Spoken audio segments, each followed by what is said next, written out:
నాన్నకు వందనాలండి. మరి మలయరాజు గారికి వందనాలు, అన్నయ్య గారికి. మరి నా పేరు అయితే లక్ష్మండి. మరి నేను కోడిదేశం నుంచి వచ్చాను, 2 నెలలు అవుతుంది వచ్చి. మరి దేవుడు ఎంతగానో మరి ముందు నేను సన్నిధికి వచ్చినప్పుడు చర్చ్ అప్పుడే ఓపెనింగ్ అయ్యిందండి. మరి ఇంకా కింద కూడా మరి రాళ్ళు కింద ఉన్నాయి. మరి దేవుడి కృపలు ఇప్పుడు ఎంతో ఘనకారంగా మరి దేవుడు ఎంతగానో ఏర్పరిచి మరి అన్నీ కూడా సమకూర్చి ఎంతో ఘనంగా మరి ఆశ్రయపురం ఇలా చేసినందుకు మరి అప్పుడైతే నేను మలయరాజు గారిని మరి నా గృహం కట్టుకోవాలని ఎంత ఆశపడుతున్నాను. నేను ప్రార్థన సహాయం కోరండి. మరి దేవుడి కృప వల్ల మరి అన్నయ్య గారు ప్రార్థన చేశారు. మరి ఘనమైన గృహం నేను కట్టుకున్నాను. మరి గృహం కట్టి పెద్ద కుమారుడు వివాహం చేసి మళ్ళీ నేను కోడిదేశం వెళ్ళానండి. వెళ్ళి మళ్ళీ 3 సంవత్సరాలు చేసుకొని ఇప్పుడు మళ్ళీ వచ్చానండి.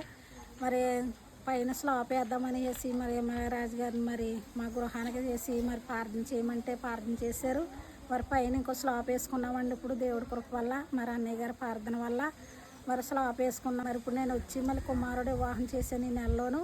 అంతా దేవుడి కృప, అన్నయ్య గారి ప్రార్థన, దినదినం కూడా ఎంతగానో ప్రార్థన చేస్తున్నారో మరి మీ ఇళ్ళన్నీ మరి ఎంతగానో దేవుడు చేసిన దేవాతి దేవుడికి వందనాలు.